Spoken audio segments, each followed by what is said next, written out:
சரண் Krishna YouTube சேனலுக்கு உங்களை அன்புடன் வரவேற்கின்றேன். பொங்கல் அன்று குலதெய்வத்திற்கு இந்த 5 பொருட்கள் படையலில் வைக்க மறக்காதீர்கள். அது என்ன பொருள், எப்படி வைக்கணும் அப்படிங்கிறத பற்றி தான் இந்த வீடியோவில் தெளிவாக நம்ம பார்க்க போகிறோம். நம்ம சேனலில் உள்ள வீடியோவை ஃபஸ்ட் டைம் நீங்கள் பார்க்குறீங்க அப்படின்னா மறக்காமல் நம்ம சேனலை சப்ஸ்கிரைப் பண்ணி வச்சுக்கோங்க. நம்ம சேனலில் தொடர்ந்து குலதெய்வ பதிவுகள், ஆன்மீக தகவல்கள் வந்து கொண்டே இருக்கும். வாங்க வீடியோக்குள்ளே போகலாம். பொங்கல் அன்று எல்லாருமே பொங்கல் வைத்து சுவாமிக்கு நெய்வேத்தியமாக வைத்து, அதாவது இலை போட்டு படையல் வைத்து வீட்டில் எல்லாரும் சேர்ந்து வணங்குவோம். அதுதான் ஒவ்வொரு வீட்லேயும் நடக்கும். அப்படி படையல் போடும்போது கட்டாயம் குலதெய்வத்திற்கு இந்த 5 பொருட்களை சேர்த்து வையுங்கள். இவ்வாறு வைக்கும்போது உங்கள் வீட்டு தெய்வம், உங்கள் இஷ்ட தெய்வம், உங்கள் குலதெய்வம் 3 தெய்வங்களுக்குமே மன மகிழ்ச்சியை தரும். 3 தெய்வங்களின் பரிபூர்ண அருள் உங்களுக்கு கட்டாயம் கிடைக்கும். போகி அன்று குலதெய்வத்தை வீட்டுக்கு அழைப்போம். போகி அன்று சாயங்காலம் குலதெய்வத்தை வீட்டுக்கு எப்படி அழைக்கணும் அப்படிங்கிற வீடியோவும் நம்ம சேனலில் போட்டிருக்கோம். போகி அன்று சாயங்காலம் குலதெய்வத்தை வீட்டுக்கு அழைச்சிருப்போம். மறுநாள் பொங்கல் அன்று படையல் போடும்போது அந்த படையலில் உள்ள ஒவ்வொரு பொருட்களுக்குமே ஒவ்வொரு அர்த்தம் இருக்கும். அப்படி குலதெய்வத்திற்கு பிடித்தமான பொருட்கள் நம்ம வைத்து வணங்கும்போது குலதெய்வம், இஷ்ட தெய்வம் மனம் மகிழ்ந்து நம்ம வீட்டில் தங்குவாங்க, மனம் மகிழ்வாங்க. ஒரு தெய்வம் நம்ம வீட்டில் இருந்து மன மகிழ்ச்சியோடு இருந்துச்சு அப்படின்னாலே நம்ம குடும்பம் எவ்வளோ சந்தோஷமாக இருக்கும், நம்ம வீடே எவ்வளோ அழகாக இருக்கும். ஒவ்வொரு வீட்லேயுமே பொங்கல் வைப்பதற்கு அப்படின்னு ஒவ்வொரு முறைகள் இருக்கும். ஒரு சிலர் வெண்பொங்கல், சக்கரை பொங்கல் அப்படின்னு இரட்டை பொங்கல் வைப்பாங்க. ஒரு சிலர் சக்கரை பொங்கல் மட்டும் வைப்பாங்க. ஒரு சிலர் பொங்கல் வைத்து, சக்கரை பொங்கல் வைத்து நிறைய காய்கறி கூட்டுகள் வைத்து வடை பாயசம் வைத்து சுவாமிக்கு படையல் போடுவாங்க. ஒவ்வொரு குடும்பத்திற்குமே அப்படிங்கிறது படையல் போடுறதுல நிறைய வித்தியாசங்கள் இருக்கும். அவங்க குடும்ப முறைப்படி படையல் போட்டுக்கோங்க. அப்படி நீங்கள் படையல் போடும்போது அனைத்து தெய்வங்களுக்குமே இஷ்டமான இந்த 5 பொருட்கள் இருப்பது போல் பார்த்து கொள்ளுங்கள். முதல் பொருள் பொங்கல். எல்லார் வீட்லேயும் வைப்பீங்க சக்கரை பொங்கல். எல்லாருமே அன்னைக்கு சக்கரை பொங்கல் வைத்து சாமிக்கு படையல் போட்டு வணங்குவீங்க. குலதெய்வத்திற்கு ரொம்ப ரொம்ப உகந்த பொருள், படையலுக்கு சிறந்த பொருள் அப்படின்னு பார்த்திங்கன்னா சக்கரை பொங்கல் தான். தாராளமாக சக்கரை பொங்கல் வச்சுக்கோங்க. 2வது பொருள் பானகம். அனைத்து தெய்வங்களுக்குமே ரொம்பவே ஒரு பிடித்த பொருள் பானகம். கோயிலெல்லாம் பார்த்திங்கன்னா பெண் தெய்வங்களுக்கு ரொம்பவே சிறப்பாக அந்த பானகம் வைப்பாங்க. உங்கள் குலதெய்வம் பெண் தெய்வமாக இருந்தாலும் சரி, உங்கள் இஷ்ட தெய்வம் ஒரு பெண் தெய்வமாக இருந்தாலும் சரி, இல்லை எங்களுக்கு குலதெய்வமே ஆண் தெய்வமாக இருந்தாலும் சரி, கட்டாயம் பானகம் அந்த படையலில் இருக்கிறது மாதிரி பார்த்து கொள்ளுங்கள். 3வது பொருள் காசு, சில்லறை காசு. ஒவ்வொருத்தவங்க வெத்தலை பாக்கு வச்சு பணம் வைத்து தான் சுவாமியை வணங்குவோம். ஆனால் அது அல்லாது ஒரு 5 ரூபாய் நாணயம் அந்த படையலில் வைங்க. அந்த நாணயம் எப்படி இருக்க வேண்டும் என்றால், அது மஞ்சள் கலரில் ஒரு கோல்டு கலர் காயின் மாதிரி ஒரு 5 ரூபாய் நாணயம் இருக்கும். அந்த நாணயமாக இருக்க வேண்டும்.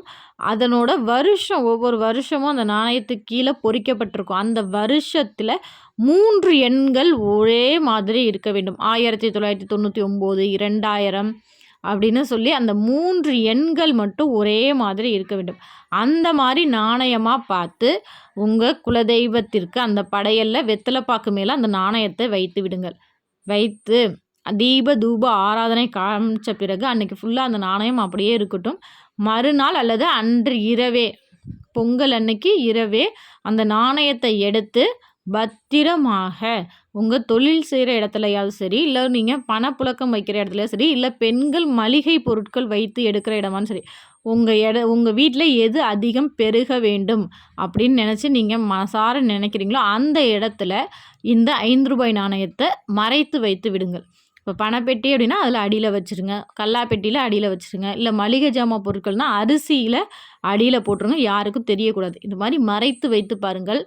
ஒவ்வொரு மாதத்தில் நாள் அன்னைக்கு நீங்கள் உங்கள் குலதெய்வத்தை வணங்கும்போது, இது தை 1ஆம் தேதி, அடுத்தது மாசி 1ஆம் தேதி அன்னைக்கு அந்த நாணயத்தை எடுத்து கழுவிட்டு திருப்பி உங்கள் சுவாமி காலடியில் வச்சு தீப தூப ஆராதனை காமிச்சு திருப்பி அந்த நாணயத்தை எந்த இடத்துல வைக்கணுமோ அதே மாதிரி வச்சு பாருங்கள்.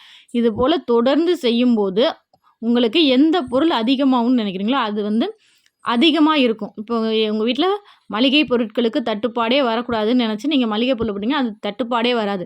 அடுத்தடுத்து மளிகை பொருட்கள் சேர்ந்து கொண்டே இருக்கும். பணத்திற்கு தட்டுப்பாடு வராது. இது போல் கட்டாயம் செய்து பாருங்கள். 4வது பொருள் ஒரு சட்டை பிட்டு. அது குங்குமம் கலரில் பட்டு நிறத்திலான சட்டை பிட்டு. வச்சு வணங்குங்க. உங்க குலதெய்வத்திற்கு படையல் போடும்போது அந்த படையலுக்கு பக்கத்தில் அந்த சட்டை பிட்டை வச்சுருங்க. வச்சு அதில் மஞ்சள் குங்குமம் தடவி மனதார வேண்டிக்கோங்க. உங்கள் வீட்டில் திருமண தடைகள் ஏதேனும் இருந்தாலும் சரி, இல்லை தீர்க்க சுமங்கலியாக நான் என்றைக்கும் இருக்கணும் அப்படின்னு நினச்சி வேண்டிக் கொண்டு அந்த படையலப்போ அந்த சட்டை பிட்டையும் வச்சு சுவாமி எப்போதும் போல் நீங்கள் கும்பிட்டு அதை சுமங்கலி பெண்களுக்கு தாராளமாக எடுத்துக்கலாம். இல்லை யாருக்கு திருமணம் ஆகலையோ, ஏதாவது உங்கள் வீட்டில் பெண்கள் இருந்து அவங்களுக்கு திருமணம் ஆகலை, இல்லை உங்கள் சொந்தக்கார பெண்கள் இருந்து திருமணம் ஆகலைன்னா அவங்களுக்கு சீக்கிரம் திருமணம் ஆகணும் அப்படின்னு சொல்லி வேண்டிக் கொண்டு அந்த சட்டப்பிட்டை வச்சு உங்கள் குலதெய்வத்தை மனதார வேண்டிக் கொண்டு அவங்களுக்கு அந்த சட்டப்பிட்டை கொடுத்தீங்க அப்படின்னா அதை அவங்க பயன்படுத்தணும். அப்படி அவங்க தொடர்ந்து பயன்படுத்தும் போது ஒரு 3 மாதத்துலேயே நல்ல வரன் அமைந்து அவங்க ரொம்பவே சந்தோஷமாக இருப்பாங்க. அப்படி இல்லை பெண்கள் சுமங்கலி பெண்கள் தாராளமாக வீட்டில் சுமங்கலி பெண்கள் தான் இருக்கோம், எங்களுக்கு திருமணம் எல்லா பெண்களுக்கும் திருமணம் ஆயிடுச்சு, சுமங்கலி பெண்கள் தான் இருக்கும் அப்படின்னா அந்த சுமங்கலி பெண்கள் தாராளமாக அதை எடுத்து குலதெய்வத்தை வேண்டி தாராளமாக பயன்படுத்தலாம். பயன்படுத்தும் போது தீர்க்க சுமங்கலி பாக்கியம் கிடைக்கும். ஐந்தாவது பொருள் நிறை சொம்பு நீர். தனியாக ஒரு சொம்பில் ஒரு நீர் வைத்து அதில் ஏற்கனவே பானகம் வச்சுருப்போம், அடுத்து பஞ்ச பாத்திரத்தில் நீர் வச்சுருப்போம். அது அல்லாது ஒரு நிறை சொம்பு நீர் வைத்து அதில் 2 ஏலக்காய், அதில் கொஞ்சம் பச்சை கற்பூரம் வைத்து சுவாமிகிட்ட வச்சுருங்க. ஏன்னா நம்ம நல்ல சக்திகள், நம்ம குலதெய்வ சக்தி முதல்ல வாசம் செய்கிற இடம் அப்படின்னு பார்த்திங்கன்னா தீப ஒளியில் வாசம் செய்வாங்க. அடுத்து நிறை சொம்பு நீரில் வாசம் செய்வாங்க அப்படிங்கிற ஒரு ஐதீகம் இருக்குது. நம்ம ஏற்கனவே குலதெய்வத்திற்கு சொம்பு வழிபாடு செஞ்சிட்ருப்போம். இருந்தாலும் அன்னைக்கு படையல் போடும்போது படையலுக்கு பக்கத்துலேயே ஒரு நிறை சொம்பு நீரில் பச்சை கற்பூரம் ஏலக்காய் போட்டு வைங்க. அந்த நீரை தீபதூப ஆராதனை காமிச்சிட்டு அந்த நீரை நம்ம பிரசாதமாக தீர்த்தமாக எடுத்து குடிக்கலாம். மிச்ச நீரை செடிகளுக்கு ஊற்றி விடுங்கள். இது போல் செய்யும்போது குலதெய்வ சக்தி அந்த நீரில் நிறைஞ்சு இருக்கும். அதை நம்ம குடிக்கும்போது நம்ம ஒரு கோயிலுக்கு போகிறோம், அங்கே தீர்த்தம் குடிக்கும்போது நம்ம உடம்பே ஒரு எனர்ஜியாக நம்ம உடலில் ஒரு சின்ன மாற்றம் ஏற்படுவதை நம்ம கண்கூட நம்மளால் பார்க்க முடியும். அந்த மாற்றத்தை நீங்கள் உங்கள் வீட்டிலையே உணர முடியும். ஏன்னா அந்த இடத்துல உங்கள் குலதெய்வம் வாசம் செய்வாங்க. அந்த குலதெய்வத்தின் அருள் நிறைந்த அந்த நீரை நீங்கள் பிரசாதமாக எடுத்துக்கொள்ளும்போது உங்கள் உடம்புல ஒரு திடீர்னு அந்த ஒரு தண்ணி குடிக்கும்போது உங்கள் உடல் சிலிர்த்து கொள்வதை நீங்கள் உணர முடியும். அல்லது அந்த குடிக்கிற நேரத்தில் பல்லிகள் சத்தமிடுவது, இந்த போன்ற நல்ல நல்ல மாற்றங்கள் அந்த நல்ல நல்ல அறிகுறி உங்களுக்கு காமிச்சு கொடுக்கும். நான் இருக்கேன், நான் இங்கே தான் இருக்கேன், உன் படையலை நான் ஏற்றுக்கிட்டேன் அப்படிங்கிறத உங்கள் குலதெய்வம் கட்டாயம் காமிச்சு கொடுக்கும். கண்டிப்பாக இந்த 5 பொருளையும் வைத்து பொங்கல் அன்று வழிபட்டு பாருங்கள். உங்கள் குடும்பத்திற்கு நன்மைக்கு மேல் நன்மை சேர்ந்து கொண்டே இருக்கும். நல்லதொரு மாற்றம் ஏற்படும். எனக்கு வாழ்க்கையில் எந்த மாற்றமே ஏற்படலை, ஒரு மாதிரி அடிமேல் அடி விழுந்துக்கிட்டே இருக்குது அப்படின்னு நினைக்கிறவங்க கண்டிப்பாக இந்த முறையில் பொங்கல் வைத்து இந்த 5 பொருட்கள், எளிய 5 பொருட்கள் வைத்து வழிபாடு செய்து பாருங்கள். கண்டிப்பாக உங்களுக்கு நல்ல மாற்றம் ஏற்படும். கண்டிப்பாக இந்த வீடியோ உங்களுக்கு பயனுள்ளதாக இருக்கும் என்ற நம்பிக்கையில் மற்றொரு வீடியோவில் சந்திக்கிறேன். இந்த வீடியோ உங்களுக்கு பிடிச்சிருந்தால் லைக் பண்ணுங்கள், ஷேர் பண்ணுங்கள், மறக்காமல் சப்ஸ்கிரைப் பண்ணுங்கள். சரண் கிருஷ்ணா யூடியூப் சேனல். நன்றி, வணக்கம்.